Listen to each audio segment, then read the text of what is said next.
Bien, bonjour à tous.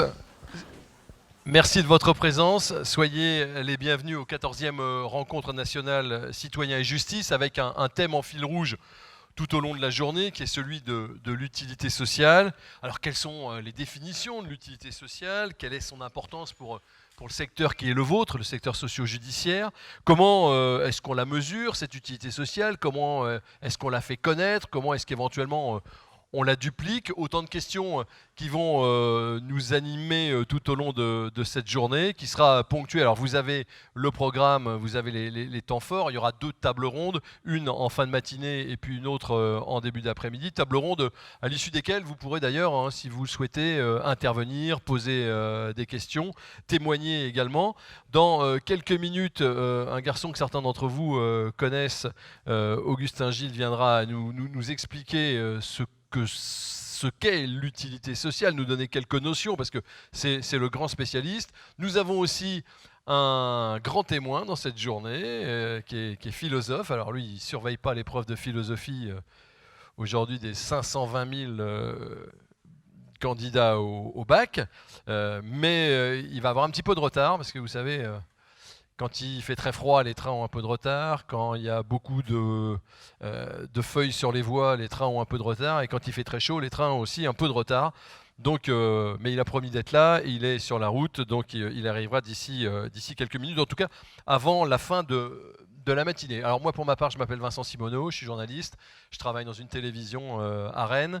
Je suis plutôt un généraliste, donc je ne suis pas du tout spécialisé dans le socio-judiciaire. Alors je vous prie d'accepter par avance les quelques énormités que je pourrais dire, mais je vous promets que je vais faire attention. En tout cas, j'ai un petit peu révisé. Pour vous souhaiter la bienvenue, pour vous accueillir, je vais tout d'abord demander à Denis Taledec de venir au pupitre, s'il le veut bien. Il est conseiller municipal de Nantes, il est conseiller métropolitain aussi, et puis il est délégué à la prévention de la délinquance, entre autres. Bonjour Monsieur Taledec. Est-ce que vous voulez le micro? Le mien?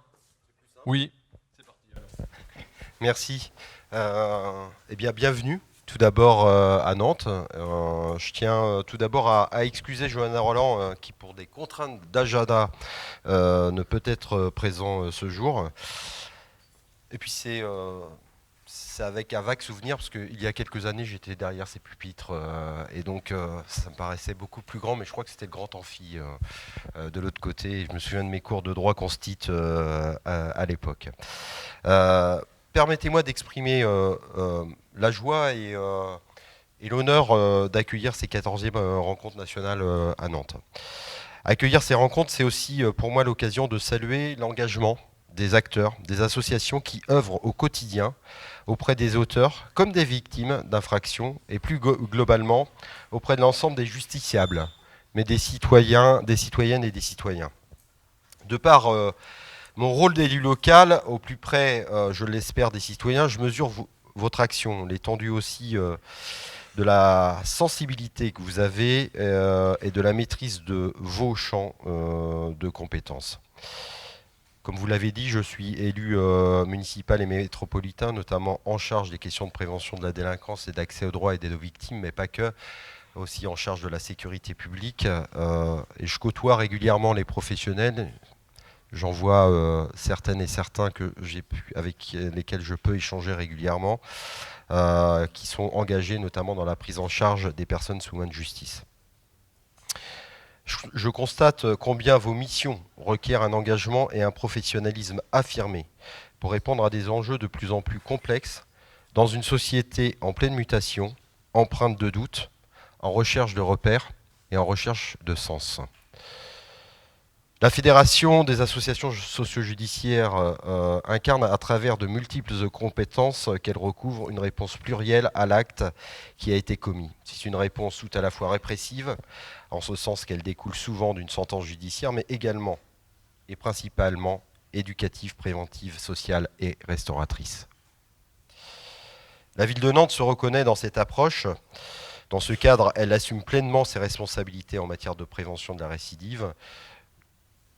Je vais sortir de ce qu'on m'a préparé parce que j'ai un inventaire à l'après-vert de ce que fait la ville de Nantes et je pense que l'objet c'est pas de valoriser ce que fait la ville de Nantes mais plutôt de valoriser ce que vous faites vous au quotidien en la matière. Et les services m'en excuseront. Au-delà des actions de ce que vous faites au quotidien, j'oublie pas qu'à Nantes, au centre pénitentiaire, il y a 130 personnes qui dorment au sol tous les jours à l'heure actuelle.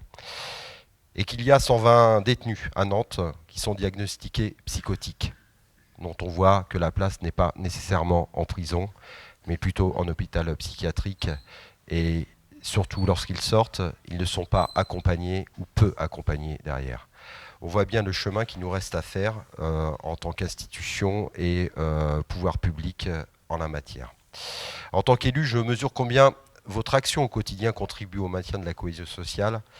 Même si face aux difficultés rencontrées par les bénéficiaires, l'accompagnement paraît parfois basé sur une politique de petits pas. Vous êtes au cœur du débat de ce qui fait société, de ce qui fait humanité. Quel accompagnement, quel investissement assumé pour tous ceux qui sont en charge, pour tous ceux qui ont transgressé nos lois, dont les actes viennent questionner nos valeurs. Questionner l'utilité sociale revêt un double enjeu.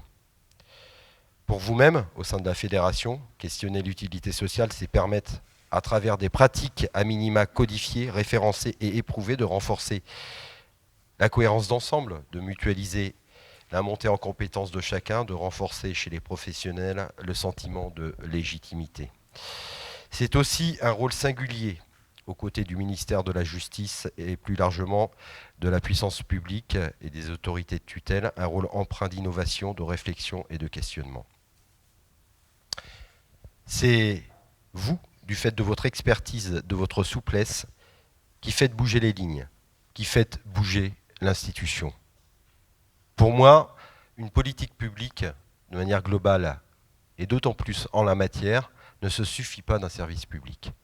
C'est bien la jonction entre de l'initiative, excusez-moi du terme, dite privée, mais qu'elle soit associative, et un service public fort, dans une visée politique qui permet de répondre aux enjeux identifiés dans une société, encore une fois, en pleine mutation. Et je discute régulièrement avec des magistrats. Je pense que nous sommes en train de basculer du droit latin au droit anglo-saxon et on voit bien les mutations que ça peut engendrer derrière, notamment dans le bouleversement que ça engendre au sein de l'institution. Le deuxième enjeu porte sur la question de l'impact social, de la plus-value et de l'efficacité de leur action.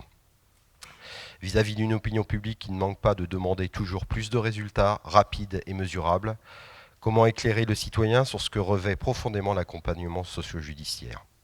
Quel sens donner aussi à l'évaluation? Jusqu'où construire des indicateurs? Je peux le juger moi-même au quotidien. En tant qu'élu local, je suis ce qu'on appelle l'élu à portée de baffe, à portée d'engueulade de la population. L'opinion publique, la population demande de rendre des comptes. Je préfère utiliser le mot « rendre compte », d'expliciter les actions menées, leurs effets, mais aussi le sens que l'on souhaite donner à celles-ci, éclairer l'ambition qui préside aux décisions, quelle que soit la complexité des sujets et des contextes. Prendre de la hauteur, développer et rappeler la norme, c'est aussi mieux accompagner la marge. On en discutait préalablement. Il y a par exemple une terminologie qui me pose souci lorsqu'on parle de peine alternative. Ça voudrait dire que la norme est juste l'incarcération? Non, je pense que les magistrats ont un panel de peines à leur disposition et que l'incarcération n'est absolument pas l'alpha et l'oméga de la réponse en la matière. Et c'est vous, acteurs, dans votre capacité à pouvoir mieux accompagner les auteurs, les victimes, à pouvoir mieux innover, qui faites bouger l'institution.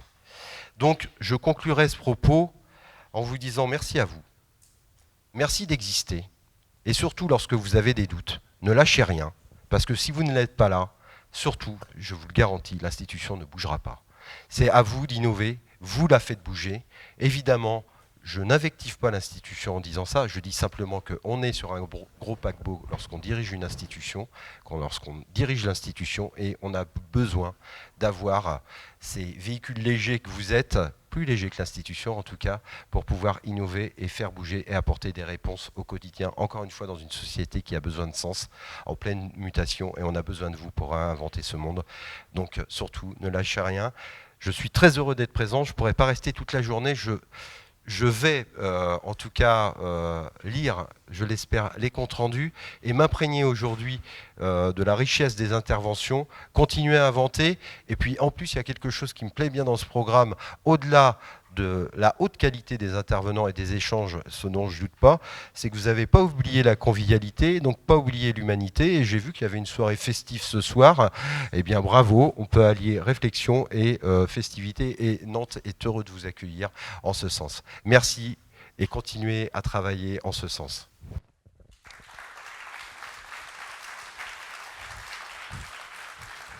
Merci beaucoup. Merci beaucoup, Denis Taledec. Alors vous avez vu, hein, on est à la fac de droit, le doyen de la fac est avec nous. C'est lui aussi qui va monter maintenant. Merci d'accueillir Olivier Ménard.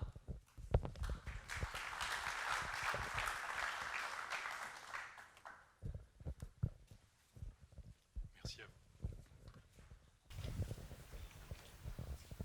Mesdames les présidentes, messieurs les présidents, mesdames et messieurs les vice-présidents, mesdames et messieurs les directrices et directeurs, chers collègues, chers Soisic, chers Jean, mesdames et messieurs, chacun en vos grades et qualités, bienvenue à toutes et à tous. Rassurez-vous, je serai bref et je permettrai effectivement de récupérer l'horaire de façon à vous permettre de tenir vos débats en des temps utiles et raisonnables. Donc bienvenue à vous pour ces 14e rencontres. Et plus particulièrement, effectivement, à la faculté de droit et des sciences politiques de Nantes Université, qui est à la fois un lieu de formation, un lieu de débat, un lieu de droit et un lieu de justice. Autour d'un sujet que vous maîtrisez forcément mieux que moi, qui suis historien du droit et spécialisé dans toute autre chose, l'utilité sociale, la force des associations. Alors l'idée est bien évidemment de ne pas phagocyter votre temps de réflexion et de travail de ce jour, mais juste pour vous dire et faire un lien avec le lieu dans lequel vous vous trouvez aujourd'hui, la faculté est un lieu d'expression majeure de la thématique que vous travaillez aujourd'hui. Comme en témoigne notamment, et je ne prendrai qu'un seul exemple, c'est l'engagement étudiant. L'engagement étudiant, effectivement, en ces lieux, au profit de chacun, au profit de toutes et de tous, au service du collectif. Et je ne prendrai, comme je vous le disais, qu'un seul exemple, celui des associations d'art oratoire. Les associations d'art oratoire qui contribuent effectivement à désinhiber tout un chacun, tant dans la formation, parce qu'un juriste doit savoir parler, parce que bien parler, c'est savoir convaincre et emporter la cause de son client, bonne ou moins bonne, ça c'est autre chose. Mais elles forment également, par la prise de parole, les jeunes, les futurs citoyens que nous sommes tous. Elles forment également effectivement les étudiants et les lycéens, de façon à en faire des citoyens actifs au quotidien de leur vie et de la nôtre également. Ces associations transmettent, si vous voulez, à la fois une technique, mais le plaisir du vivre ensemble, de faire avancer ensemble et défendre des valeurs, effectivement, qui sont attachées aux études juridiques que vous connaissez pour un certain nombre d'entre vous. À ce titre, c'est un véritable plaisir de parler dans cet amphi où je fais cours, effectivement, sans parler à des dos ou à des capots d'ordinateur. Donc, merci à vous. C'est une occasion, vous l'aurez compris, alors qu'ils ne sont pas présents, de remercier les associations étudiantes, les étudiants qui s'engagent au quotidien. Ce sont eux qui ont réussi à faire tourner la fac pendant la période de Covid. À savoir que le collectif qui a été maintenu, c'est celui dont je ne m'occupais pas, à savoir effectivement celui des étudiants, où ils ont réussi à maintenir par l'associatif un véritable lien social, si on peut l'appeler ainsi.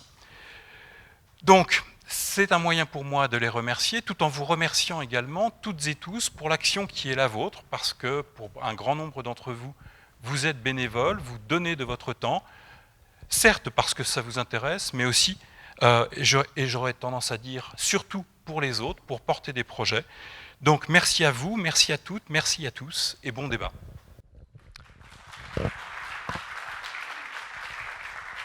Merci beaucoup, monsieur le doyen. Et puis, troisième intervenante pour vous saluer en ce début de journée, eh bien, la présidente de Citoyens et Justice, Marielle Thuot.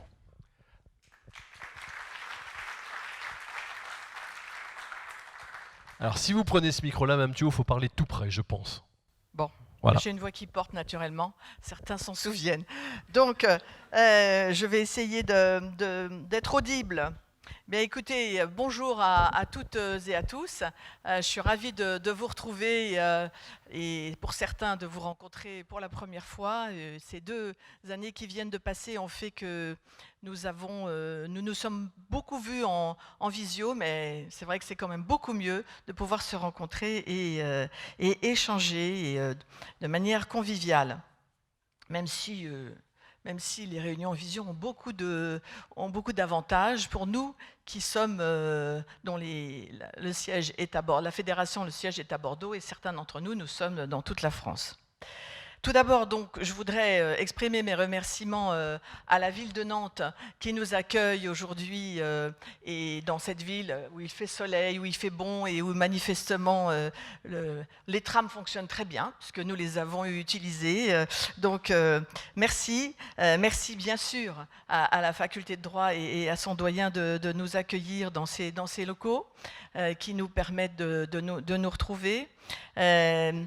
Merci aussi et surtout aux 2 associations que sont l'ADAES et l'AIS 35 qui sont la cheville ouvrière de l'organisation de cette journée, qui s'étaient mobilisées pour préparer cette journée en 2019. Et puis, bon, les circonstances ont fait que nous l'avons reportée et que c'est aujourd'hui que nous nous retrouvons. Mais merci à toutes celles et tous ceux qui se sont mobilisés pour l'organisation pratique de ces journées et de cette soirée, aux côtés de l'équipe fédérale, évidemment, qui est toujours très mobilisée et qui est présente ici. Parce que nous... Et enfin, et ça n'est pas rien, merci à nos partenaires financiers, parce que sans effectivement un minimum de soutien financier, eh bien, nous n'arriverions pas à vous réunir et à vous proposer ce qui va se passer dans cette journée. Donc, partenaires financiers que sont la Société Générale, Harmonie Mutuelle et le Crédit Mutuel. Alors, nous allons effectivement nous rencontrer toute la journée et réfléchir, avancer dans nos travaux sur l'utilité sociale, mais comme vous l'avez relevé, nous allons aussi nous retrouver pour la soirée, pour une soirée organisée par l'association La Lucarne d'Ariane, parce que nous avons l'habitude de travailler, mais nous avons aussi effectivement l'habitude d'avoir des moments festifs, et aujourd'hui, en tout cas, cette année, c'est un moment particulier puisque la fédération fête ses 40 ans et que donc il n'était pas question de laisser passer cette occasion sans pouvoir avoir l'occasion de nous retrouver. Donc j'espère bien que nous vous retrouverons tous en fin de journée. Alors Charles Péguy a écrit « 40 ans est un âge terrible, car c'est l'âge où nous devenons ce que nous sommes ». Eh bien moi, j'ai la prétention de vous dire « Réjouissons-nous » nous, à la Fédération, de ce que nous sommes devenus. En fait, parce que nous sommes aujourd'hui, grâce au travail et à l'implication des milliers de salariés de nos associations, des dirigeants associatifs, des bénévoles, membres des conseils d'administration notamment, une fédération d'associations reconnues, indispensable au bon fonctionnement de la justice et porteuse de valeurs communes et humanistes. Une fédération en renouvellement constant et en mouvement qui veille à l'équilibre de ses adhérents. Une fédération porteuse de valeurs éthiques qui réfléchit sur la manière de les faire vivre dans les pratiques quotidiennes des salariés. Une fédération qui s'interroge sur les modèles économiques, mais qui considère que le financement public des associations constitue un choix de société.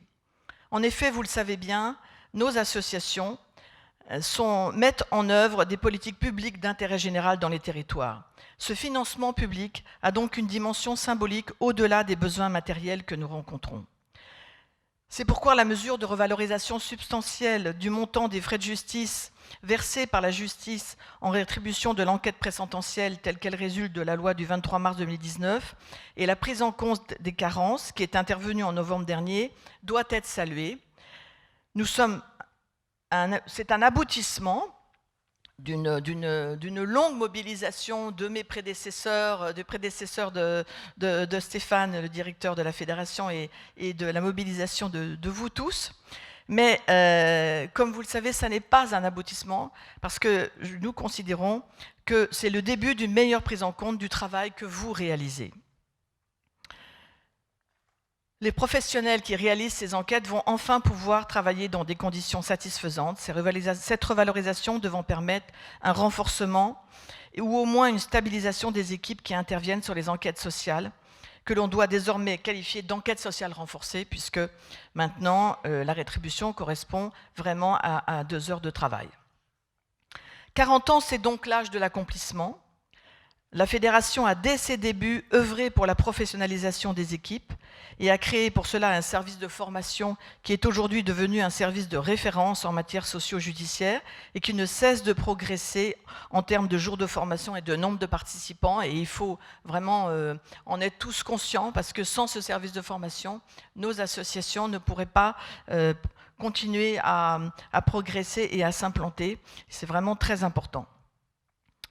Cet accomplissement, l'accomplissement des 40 ans, donc, il passe néanmoins par une reconnaissance des autorités publiques. Je viens d'en évoquer l'aspect financier, mais il y a également la place accordée au secteur associatif par ces mêmes autorités dans la mise en œuvre des politiques publiques. À cet égard, et là aussi, il faut noter le point positif, pas seulement dénoncer ce qui ne va pas. Les points positifs, c'est par exemple la circulaire, la dépêche du 15 juin 2021, qui a été signée conjointement par la DACG et la protection judiciaire de la jeunesse, et qui mettait en avant le secteur associatif habilité comme partenaire privilégié de l'exécution des décisions judiciaires, en alternative aux poursuites et en complémentarité du secteur public pour les mineurs qui ont des problèmes avec la loi, on va dire. Cette note insiste sur l'importance de développer une première réponse pénale de qualité répondant aux besoins de chaque territoire et s'appuyant spécifiquement sur les secteurs associatifs et sur le secteur public et sur les secteurs associatifs. C'est mieux de le dire dans ce sens-là. Et c'est particulièrement important et cela montre que cela peut se faire, on peut y arriver dans une démarche de réflexion commune et de co-construction. Alors bien sûr, je ne peux en quelques minutes aborder tous les sujets sur lesquels nous sommes mobilisés, mais alors que nous allons parler de l'utilité sociale des associations pendant cette journée, je pense qu'il est important d'évoquer le placement extérieur, qui est un sujet qui nous est cher et qui vous est cher à certains d'entre vous aussi, je le sais. Cette mesure d'exécution d'une peine privative de liberté qui s'adresse aux plus démunis, à ceux qui le plus souvent n'ont pas de domicile propre, qui ont besoin d'être accompagnés dans des démarches administratives pour des soins, est particulièrement emblématique de l'utilité sociale des associations socio-judiciaires. Parce que pour nous, l'utilité sociale des associations, en tout cas de celles que nous fédérons à Citoyens et Justice, ne se résume pas à une série d'indicateurs chiffrés. L'utilité sociale ne se réduit pas à un statut fiscal qui permet à certains de conserver le statut d'organisme non assujetti aux impôts commerciaux, alors même qu'ils s'adonnent régulièrement à des opérations économiques donnant lieu à facturation. Nous sommes beaucoup plus en phase avec la définition donnée par Jean Gadret. Selon lui, doit être considéré d'utilité sociale un organisme qui a pour résultat constatable, et je lis sa définition, et en général pour objectif explicite, de contribuer à la cohésion sociale, à la solidarité, à la sociabilité et à l'amélioration des conditions collectives du développement humain durable. L'utilité sociale des associations ainsi définies est très proche de leur contribution à l'intérêt général. Cette définition de l'utilité sociale est également très proche de la contribution au bien commun. C'est donc résolument dans ce cadre que nous nous inscrivons à Citoyens et Justice. Nous sommes des associations dirigées par des membres bénévoles, militants très souvent, impliqués en tout cas nécessairement. Nous sommes des associations, nous n'avons donc aucun but lucratif, ce qui est signifiant en matière d'aborder l'accompagnement des personnes placées sous main de justice. Nous sommes des professionnels fédérés autour de valeurs communes et nous revendiquons le fait d'être utiles à la société. C'est pourquoi nous demandons à être plus associés aux politiques publiques dès leur élaboration. C'est pourquoi nous voulons être beaucoup plus dans la co-construction avec les dirigeants, sur le fondement de cette expertise et sur le fondement de ces valeurs. J'ai évoqué plus haut le fait que l'utilité sociale ne se réduit pas à une mesure quantitative et à des indicateurs chiffrés, mais bien sûr, nous sommes tout à fait conscients du fait qu'il faut pouvoir quand même les mesurer. Plusieurs pistes peuvent être évoquées. Je suppose qu'elles le seront au cours de cette journée. Je les évoque rapidement. L'accompagnement des auteurs peut être mesuré au regard de la prise en compte des victimes. La prévention de la réitération peut être mesurée au regard de l'insertion des auteurs à l'issue de l'exécution des mesures. Le vivre ensemble peut être mesuré au regard des démarches de soins engagées et suivies dans le long terme. Ce sont des exemples qui me sont venus, mais il y en aurait beaucoup d'autres. Et le conseil d'administration de la fédération a d'ailleurs décidé que, sous réserve de la décision de l'Assemblée générale qui va intervenir demain, nous allions travailler dans le cadre de notre nouveau projet stratégique pour les 5 années à venir, notamment sur cette thématique. Il s'agit, afin de promouvoir les mesures socio-judiciaires ainsi que les actions des adhérents, de nous doter d'outils de mesure de notre impact sur les personnes accompagnées, mais également sur la société. Nous avons donc prévu d'engager une étude de mesure de l'impact social d'une ou plusieurs mesures en lien avec des chercheurs, et également d'organiser des retours d'expérience donnant lieu à des événements permettant aux associations d'expliquer leurs actions. Nous avons également l'intention de mieux associer les personnes accompagnées à la vie des associations, mais aussi de la fédération. Donc, comme vous le voyez, nous ne manquons pas d'ambition. Rendez-vous dans 5 ans, nous ferons le bilan de ce que nous avons pu réaliser.